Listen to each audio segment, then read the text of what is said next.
Good morning, अस्सलाम वालेकुम, आदाब आदाब आदाब। कहिए जनाब, क्या हाल चाल है? फिट है, एनर्जेटिक है? रुशना और तौसीक आपको कहेंगे राइजिंग पाकिस्तान में वेलकम वेलकम वेलकम। वेलकम। तौसीक का वेलकम इतना एनर्जेटिक था कि अगेन मेरे में डबल एनर्जी आ गई। और तौसीक, आपको पता है कि यूजुअली लोग कहते हैं कि मैं आपको बताता हूँ जी कामयाबी का नुस्खा, ठीक है, लेकिन आज मैं बताने वाली हूँ खुश रहने का नुस्खा। अच्छा, इससे बड़ी कामयाबी तो जिंदगी में कोई हो ही नहीं सकती। अब आप सोचे कि ये क्या होगा? क्या होगा जी? खुश रहने का नुस्खा ये होगा कि आप राइजिंग पाकिस्तान देखें। बिल्कुल, राइजिंग पाकिस्तान देखें, लेकिन इसके साथ साथ मेरे पास एक और ज़बरदस्त सी टिप है। और वो ये है कि यूजुअली हम बैठे होते हैं, हम कहते हैं कि क्या परेशानी आ गई, सारी मुसीबतें मेरे पास ही हैं, बड़ी टेंशन है, ये है वो है, बस हम सोचते ही रहते हैं। लेकिन इस टाइम में आपने एक अच्छी एक्टिविटी करनी है जो कि मेरे पास है, जो मैं खुद भी ड्रिल करती हूँ। वो ये है कि आपने क्या करना है जी, एक लेना है आपने पेन और एक लेना है आपने पेपर। अब आप सोच रहे होंगे कि पेन और पेपर का क्या करना है? जहाज बना के उड़ाने हैं? नहीं, बिल्कुल नहीं। तो फिर पेन का क्या करेंगे अगर जहाज उड़ गया तो? यस, और पेन को यूं यूं करके सोचेंगे कि कब लैंड करेगा, कब लैंड करेगा, कब लैंड करेगा। बिल्कुल ऐसा नहीं है जी। थोड़ा सा डिफरेंट है इससे। और हमने ये करना है जी कि हमने क्या करना है, एक पेन और पेपर लेके कागज़ के ऊपर आपने वो सारी नेमतें लिखनी हैं, वो सारी खुशियाँ लिखनी हैं जो आपके पास ऑलरेडी हैं। और फिर आपने सोचना है कि यार अल्लाह ताला ने मुझे कितना कुछ दिया है, कितनी खुशगवार ज़िंदगी है मेरी। और फिर आपको आइडिया होगा कि जो छोटे छोटे छोटे मसले हैं कुछ है ही नहीं। यानी कि काउंटिंग योर ब्लेसिंग्स, के रब की नेमतों का आपने शुक्र ऐसे अदा करना है कि कागज पेंसिल के ऊपर वो नेमतें, आपकी जिंदगी की ब्लेसिंग्स, वो कुछ भी हो सकता है। वो आपकी औलाद हो सकती है, आपकी नौकरी हो सकती है, आपके माँ बाप हो सकते हैं, आपका घर हो सकता है, वो तकिया जिस पे आप सर रख के सोते हैं। क्योंकि कितने ही इस अरबों की दुनिया में कितने ही लोग ऐसे जिनको बिस्तर नसीब नहीं है रात को सोने के लिए, तो उस तकिए और बिस्तर का शुक्र भी आपने अदा करना। बिल्कुल, कोई अच्छी चीज़ आपने खरीदी जो कि आपने सोची हो कि यार इतने अरसे से सोच रहा था और ये मैंने खरीद लिया आज, वो भी आपकी ब्लेसिंग है क्योंकि अल्लाह ताला ने आपको तौफीक दी उसकी। अच्छा, आपने कागज और कलम के इस्तेमाल का जिक्र किया अपनी ब्लेसिंग्स काउंट करने के लिए। रोशना, प्रोग्राम के आगाज में तो मैं आपको बताता चलूं कि कागज और पेन के साथ आज एक और खेल भी है जो हम खेलने जा रहे हैं राइजिंग पाकिस्तान में। और जब मैं आज के हमारे जो मेन मेहमान है उनका नाम लूंगा तो आप सब ऐसे जरा बिस्तर से उठ के तैयार हो जाए, कहेंगे ओए आसिफ मजूका साहब आए हैं। आज तो मैंने अपनी किस्मत का हाल और अपनी किस्मत का हाल से मुराद अपनी पर्सनैलिटी, ट्रेड्स और मैं अपनी शख्सियत में कैसे बेहतरी ला सकती हूँ या ला सकता हूँ, इसकी टिप्स हमने आसिफ साहब से लेनी है। ये एक राइटिंग एक्सपर्ट है, ये पहले भी राइजिंग पाकिस्तान में आते रहे हैं। जो लोग नहीं जानते हैं उनको बतलाते चलें कि राइटिंग एक्सपर्ट है, यानी आप एक जुमला लिखकर अगर इन्हें दिखाएं तो आपकी तहरीर पढ़ के ये बता सकते हैं कि रुचना में क्या खासियत है, क्या खूबी है, क्या खामी है। उस खामी से मुराद शख्सियत में बेहतरी की गुंजाइश किस किस एरिया में है और कैसे उसमें मजीद बेहतरी लाई जा सकती है, उसके टिप्स भी बताते हैं। मसलन ये कहेंगे कि आपने अगर पाकिस्तान लिखना है या आपने अगर बहरीन लिखना है या आपने अगर बांग्लादेश लिखना है तो उसमें डी जो है आप उसको ऐसे लिखें, बी को ऐसे करें, पाकिस्तान में के को ऐसे लिखें। अच्छा। तो आपकी शख्सियत में ये बेहतरी आ जाएगी। ये तो आपने बड़ी ही इंटरेस्टिंग बात बताई और मुझे थोड़ा थोड़ा डर भी लगना शुरू हो गया कि मैं इनके सामने कुछ नहीं लिखने वाली। ऐसा ना हो मैं कुछ लिखूं और आपको सब पता चल जाए। जी, सब कुछ ही ऐसा ही होगा और आपको पता ही हो नहीं सकता कि मैं और आप कोई जुमला ना लिखें। तो आसिफ साहब सबसे पहले हमारा पर्सनैलिटी स्केच बताएंगे, तो अभी कुछ देर में हम आसिफ साहब को लाएंगे जी, वो इसको डिटेल में थोड़ा सा एक्सप्लेन करेंगे। और उसके बाद आप हमारे व्हाट्सएप नंबर पे अपने नाम, अपनी जगह के नाम के साथ अपनी तहरीर, वो जुमला जो आज बताएंगे वो जुमला लिख के आपने अपनी नॉर्मल हैंड राइटिंग में आपने लिख कर उसका स्क्रीनशॉट लेके उसका तस्वीर खींच के हमें व्हाट्सएप करनी है। और फिर तकरीबन 1 घंटे का प्रोग्राम हम दूसरे सेगमेंट्स लेकर चलेंगे, मैं और रुशना। और प्रोग्राम के आखिर में आधा घंटा फिर हम मजोका साहब को बुलाएंगे और वो जो आपने सवाल भेजे होंगे उनके एक एक करके जवाब देंगे। तो बहुत इंटरेस्टिंग राइजिंग पाकिस्तान है और इसमें बहुत मजेदार सिलसिला होने जा रहा है। उसके अलावा क्या है रुशना हमारे पास? उसके अलावा हमारे पास है जी किड्स सेगमेंट, जिसका बच्चों को बड़ी बेसब्री से इंतजार होता है। और उसमें आज हमारे साथ होंगी मारोश। और मारोश लेके आई है एक बड़ा ही इंटरेस्टिंग टॉपिक जिसका हम यूजुअली ध्यान नहीं रखते, और वो ये है कि पानी के ज़िया को किस तरीके से बचाया जा सके। यानी पानी कितना जरूरी है और हम एक एक कतरा बचाएंगे तब जाके समंदर बनेगा और पानी का जो आगे इस पूरी सदी का चैलेंज पूरे कुर्रा अर्ज़ को लाहक है, उससे हम कैसे बच सकते हैं। तो मारूश हमें इस बारे में बताएंगे। इसके अलावा हमारे पास जनाब सोशल मीडिया का सेगमेंट है जिसमें आपकी तस्वीर, आपके मैसेजेस, आपकी पेंटिंग्स, ड्राइंग्स वो होती हैं। और आज हमने आपको कैलाश वैली भी लेके जाना है, इसलिए कि कैलाश वैली का मशहूर चिलम जोशी फेस्टिवल जो है वो जारी है और उसकी एक वीडियो भी हमारी साथी रोमी ने हमें बनाकर भेजी है और वो भी हम आज के प्रोग्राम में शामिल करेंगे। तो कैलाश के वो जो खास बॉयज एंड गर्ल्स जो ऐसे करके डांस करते हैं ना, ऐसे वाला, ये वाला, उसकी आज हम आपको बहुत मजेदार करंट कल ही की रिकॉर्ड की गई वीडियो दिखाएंगे, आज प्रोग्राम में शामिल करेंगे। इसके अलावा क्या जी? बिल्कुल जी, इसके साथ साथ हमारे प्रोग्राम में मौजूद होंगे जी वीडियो के ज़रिए शाहरुख, और शाहरुख हमें बताएंगे एक अदद बुक का रिव्यू जो कि हमें यूजुअली बताते हैं, बहुत अच्छी अच्छी बुक्स के बारे में बताते हैं। और हमारी जो बुक्स की विश लिस्ट है वो बढ़ती ही चली जाती है कि अगली किताब कौन सी पढ़नी है। तो आपने बिल्कुल फिक्र नहीं करनी कि कौन सी किताब पढ़नी है और किस किताब को आगे पढ़ने के लिए चुना जाए, तो शाहरुख आपको वो भी बताएंगे। हुमायूं ज़ेब हमारे साथ होंगे और हुमायूं आपको पता ही है कि मुख्तलिफ खाने, मुख्तलिफ तरह की दुनिया की जो क्यूजीन है उसकी हिस्ट्री लेके आते हैं कि निहारी की बैकग्राउंड क्या है, निहारी कहाँ से शुरू हुई, पिज़्ज़ा कहाँ से शुरू हुआ, ये कैसे कैसे वक्त के साथ साथ अपनी फॉर्म्स, अपनी शक्ल, अपने जायके, अपने अंदाज बदलता रहा। चाइनीज़ फूड में मिसाल के तौर पे मुंह में पानी आ रहा है, हाँ। चिकन मंचूरियन की क्या कहानी है, चिकन मंचूरियन कितने 100 साल पुरानी डिश है। इसी तरह से आज जो हुमायूं ज़ेब जिस चीज़ के ऊपर बात करने जा रहे हैं और इसकी हमें हिस्ट्री बताने जा रहे हैं, वो आधी नहीं है, वो पूरी है। पूरियां जो हम खाते हैं सुबह सुबह, खास तौर पे संडे को जाके, आहा, वो कढ़ाई में पूरियां तली जा रही होती हैं, अंदर जाता है और वह ऐसे जूम करके पूरी तैयार होकर निकलती है। और जिसको आप कभी आधी खाते हैं, कभी पूरी खाते हैं, अगर अच्छी बनी हो तो फिर आधी नहीं खाते, फिर पूरी की पूरी खा जाते हैं। तो आज ये पूरी की पूरी जो है, इस पे हुमायूं ज़ेब इसकी कुछ हिस्ट्री और कुछ कहानी हमारे साथ राइजिंग पाकिस्तान में शेयर करेंगे। यही है सब कुछ मेरा ख्याल। बिल्कुल यही है, और इसके साथ साथ मुझे बहुत ज़्यादा भूख लगना शुरू हो गई क्योंकि आपने पूरी की बात की, खानों की बात की, तो मेरे ख्याल से अब कुछ करना चाहिए खाने के बारे में भी। एग्जैक्टली खाने के बारे में करना चाहिए। मैंने पता करा लिया है, हमारे पीटीवी होम इस्लामाबाद की जो कैंटीन है उसमें आज मेरा काम यही होता है, आते साथ सबसे पहले मैं पता करता हूँ कि कैंटीन में क्या बना है जो प्रोग्राम के बाद नाश्ते में खाएंगे। आज बुनी है भिंडियाँ, तो आज हमारा भिंडी का नाश्ता होगा। वैसे कुछ सोच रहे हो कि भिंडी का भी कोई नाश्ता होता है? भाई होता है, हाँ, वहाँ होता है। आपको क्या होता है भाई, जब कैंटीन में जो बना होता है वही नाश्ता होता है, उसमें अल्लाह का शुक्र अदा करना चाहिए। बिल्कुल ऐसा ही है। लेकिन भिंडी एक ऐसी सब्जी है जो कि अगर आपको पसंद हो तो फिर आप किसी भी पहर मेरी फेवरेट है। आपकी फेवरेट है? मेरी फेवरेट है। सुबह दोपहर शाम दे दें मैं खा लूंगी। ग्रेट। चल के लेते हैं साथियों एक छोटा सा ब्रेक, और ब्रेक के बाद राइजिंग पाकिस्तान की इस ट्रेन को कैसे चलाएंगे जी? 1 2 and 3। मेरी ट्रेन उल्टी चलेगी।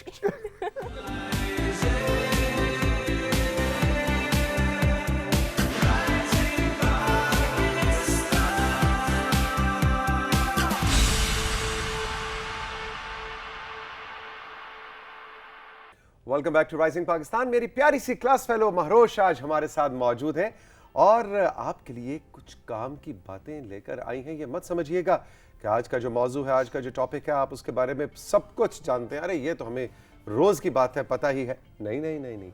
महरोश की रिसर्च के मुताबिक एक दो चीज़ें ऐसी ज़रूर हैं जो हमें पता होने के बावजूद नहीं पता होती, यानी उनको हम अमल में नहीं ला रहे होते। आज का टॉपिक बहुत इंपॉर्टेंट है। गुड मॉर्निंग, अस्सलाम वालेकुम महरोश, कैसी हो? मैं ठीक, आप ठीक है? बिल्कुल ठीक, ऑल गुड ऑल गुड। इतना खूबसूरत आपने कलर पहना हुआ है, थैंक यू। इसको क्या कहेंगे? Mango yellow. Mango yellow? Mango yellow, अच्छा मैंगो येलो, सिंदड़ी आम वाला मैंगो येलो है ये, है ना? Yes. चौंसे वाला नहीं है। अच्छा जी, क्या टॉपिक है? आज मेरा टॉपिक है कंजर्वेशन ऑफ वाटर, और मैं आपको बताऊंगी कि पानी को हम कैसे सेव कर सकते हैं, क्योंकि ये एक ग्लोबल इशू है। Shortage of water is a global issue, ये सिर्फ पाकिस्तान में नहीं है। और आजकल लोग इसको बहुत मुश्किलात का सामना कर रहे हैं वाटर शॉर्टेज के बारे में। और मैं सारी लिविंग थिंग्स को पानी चाहिए, चाहे वो इंसान हैं या वो जानवर हैं या वो प्लांट्स हैं। तो सबसे पहले तो मैं आपको बताऊंगी कंजर्वेशन ऑफ वाटर का मतलब क्या है। बिल्कुल ठीक है, हमारे पास कुछ स्क्रीन पे स्लाइड्स भी हैं जिनको हम साथ साथ देखते जाएंगे। हाँ जी, अब बताइए। कंजर्वेशन ऑफ वाटर का मतलब है to use water supply wisely and in a responsible manner, कि आप पानी को समझदारी से इस्तेमाल करें, उससे ज़ाया ना करें, उसके हर एक एक कतरे को उसकी कदर करें। तो नेक्स्ट हम बात करेंगे इम्पोर्टेंस ऑफ कंजर्विंग वाटर के, कंजर्विंग वाटर इतनी अहमियत के क्यों हामिल है। ठीक है, तो ये 4 जनाब एरियाज हमारे सामने इस वक्त हैं, तो जरा बताएं ना, एक तो हम उसमें पानी डाल रहे हैं जी पौधों के लिए। जी, ये है to preserve the environment. Environment में होते हैं हमारी वाइल्ड लाइफ होते हैं, हमारे एनिमल्स, हमारे प्लांट्स होते हैं और हम इंसान खुद होते हैं। तो जब पानी होगा तो फिर आप उसको प्रिजर्व कर सकेंगे। बिल्कुल ठीक है, इसमें कोई डॉलर शॉलर भी मुझे नजर आ रहे हैं, ये क्या चक्कर है? जो हम पानी लेने के ज़रिए इख्तियार करते हैं उसके लिए हमें इलेक्ट्रिसिटी चाहिए होती है। अच्छा। तो जब हम पानी की बचत करेंगे तो मोस्ट डेफिनेटली आपकी इलेक्ट्रिसिटी कॉस्ट भी कम हो जाएगी। इम्पोर्टेंट कि पानी, साफ पानी और साफ पीने का पानी एक अलग सब्जेक्ट है ना? Yes. क्योंकि दुनिया की कितनी मारोश बड़ी आबादी है जिनको पानी पीने का नहीं मिल साफ रहा, पानी नहीं मिलता, नहीं मिल और रहा। लाखों बच्चों की अमवात पूरी दुनिया में और पाकिस्तान में भी एक बहुत बड़ी तादाद है Deaths हो जिसमें रही बच्चे हैं। जो हैं अपनी 5th बर्थडे नहीं देख सकते, इसलिए कि वो डायरिया और दूसरी बीमारियों की वजह से डिहाइड्रेशन और एग्जैक्टली इस दुनिया से चले जाते हैं। और उसकी बुनियादी वजह क्या है? क्लीन ड्रिंकिंग वाटर का ना होना। Yes. साफ पीने का पानी। अब देखो हम शहरों में जब साफ ऐसे नलका खोला या जनाब ऐसे जनाब वो बॉटल में से पानी निकाला, फ्रिज खोला, पानी निकाला, हम इन चीजों को फॉर ग्रांटेड ले रहे Yes. होते हैं, है ना? लेकिन कितने लोग हैं जिनको साफ पीने का पानी मुहैया नहीं मिल रहा। कुछ तो लोग हैं जिनको पानी मिल ही नहीं रहा। पानी मिल ही नहीं रहा। बिल्कुल बिल्कुल जी। अगली स्लाइड पे चलते हैं जी। अगला पॉइंट क्या है मारोश का? Causes of water shortage. Water shortage के, वाटर शॉर्टेज की वजूहात क्या हैं? ठीक है। सबसे पहले तो है पोल्यूशन। जब टॉक्सिक सब्सटेंसेस पानी के साथ मिल जाते हैं तो वो पानी ज़ाया हो जाता है, क्योंकि कोई भी लिविंग थिंग उसे पी नहीं सकती, उस पानी का इस्तेमाल नहीं कर सकती। ठीक है। और सेकेंड कॉज है कि पॉपुलेशन इंक्रीज। पॉपुलेशन जब इंक्रीज करती है तो पानी की डिमांड ज़्यादा होती है और ज़्यादा लोगों को पानी की ज़रूरत होती है। बिल्कुल ठीक है। अगर एक कमरे में 10 लोग हैं तो 10 ग्लास पानी चाहिए। Yes. अगर 15 लोग हैं तो 15 ग्लास पानी, 5 ग्लास हमें पानी के ज्यादा चाहिए होंगे। बिल्कुल ठीक। और नेचुरल डिज़ास्टर्स भी एक कॉज है वाटर शॉर्टेज की। जैसे जब सैलाब आता है तो बहुत ज़्यादा पानी वेस्ट होता है, तो वो भी एक कॉज है वाटर शॉर्टेज की। बिल्कुल ठीक। और क्लाइमेट चेंज, जब क्लाइमेट आपका वार्म होता है तो वाटर जो है वो जल्दी इवेपोरेट करता है। बिल्कुल और ठीक।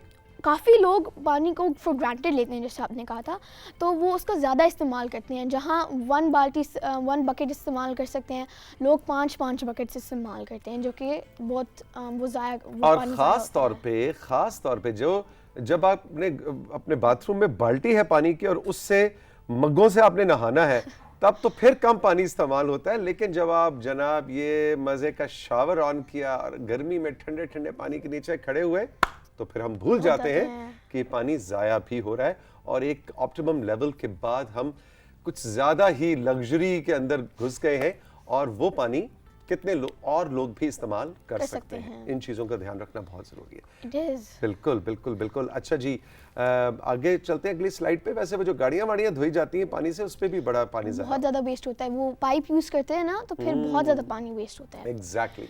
इफेक्ट्स ऑफ वाटर शॉर्टेज, कि वाटर शॉर्टेज हम पे कैसे इफेक्ट करता है। लेस वाटर फॉर एवरीवन, हर किसी लिविंग थिंग के लिए, हर किसी इंसान के लिए कम पानी होगा और उसकी ज़रूरियात पूरी नहीं होंगी। बिल्कुल ठीक और है। Reduce agriculture production. क्या आपको पता है कि 70% of the world's fresh water is use in agricultural production. तो जब पानी कम होगा तो प्लांट्स ग्रो नहीं कर सकेंगे, और जब बहुत थोड़ी सी एग्रीकल्चर प्रोडक्शन होगी तो फिर उसकी कीमत भी बढ़ जाएगी और फिर इन्फ्लेशन आहिस्ता आहिस्ता ज़्यादा होगी। बिल्कुल, यानी हमें बज़ाहिर तो वो पानी के का थोड़ा सा इस्तेमाल, बेजा इस्तेमाल लग रहा होता है, लेकिन उससे हमारी फसलें बहुत ज़्यादा एग्रीकल्चरल प्रोडक्शन से मुराद है कि हमारी फसलें इफेक्ट होती हैं, ऑप्टिमम लेवल की फसलें प्रोड्यूस नहीं होती, कम प्रोड्यूस होती हैं। कोई एक चीज़ कम होगी तो इकोनॉमिक्स का, इक़्तिसादियात का, माशियात का साथियों बुनियादी उसूल है कि जो चीज़ कम होगी, स्केर्स होगी, उसकी सप्लाई कम होगी, डिमांड ज़्यादा होगी, तो उसकी प्राइस, उसकी कीमत भी ज़्यादा होगी और इस तरह से इन्फ्लेशन भी ज़्यादा होगी।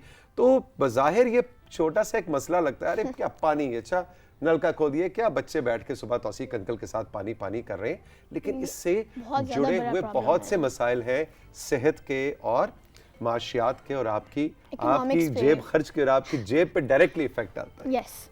और एक और इफेक्ट ये है कि इंक्रीज ह्यूमन कॉन्फ्लिक्ट्स। जब पानी कम होगा, जो कि ऑलरेडी है, तो लोग आपस में लड़ेंगे कि ये हमारा पानी है, नहीं ये हमारा पानी है। ओके, यानी कि एक गिलास पड़ा हुआ है और कमरे में 6 लोग हैं, तो वो आपस में लड़ेंगे और 6 के 6 को प्यास लगी हुई है, और 6 के 6 जिस एक गिलास की तरफ बढ़ रहे हैं। अगर 6 गिलास होते तो हर एक को एक गिलास मिल जाता। अगर एक गिलास है तो सारों ने लेना। ये मेरा है ना। जी। फिर लड़ाइयाँ शुरू हो जाएंगी, और ऐसे फिर जियोग्राफिकल कॉन्फ्लिक्ट्स होते हैं, और फिर जंगें भी होती हैं, हो सकती हैं, खुदा न खास्ता। यानी कहने का मतलब ये है कि आपको हम डरा इसलिए रहे हैं कि पानी एहतियात से इस्तेमाल किया करें। ओके, मोर ड्राउट अक्रेंसेस, जब पानी कम होगा तो खुशहाली ज़्यादा होगी, जिसकी वजह से सिर्फ हमें पानी की शॉर्टेज का सामना नहीं करना पड़ेगा, बल्कि हमारा जो फूड सप्लाई है, जो हम खाते हैं, खाने की अशिया हैं, वो भी ख़त्म हो जाएंगी। एग्जैक्टली, बिल्कुल। और हम पानी ना सिर्फ पीने के लिए इस्तेमाल नहीं करते, हम उसको अपने हाइजीन के लिए भी इस्तेमाल करते हैं।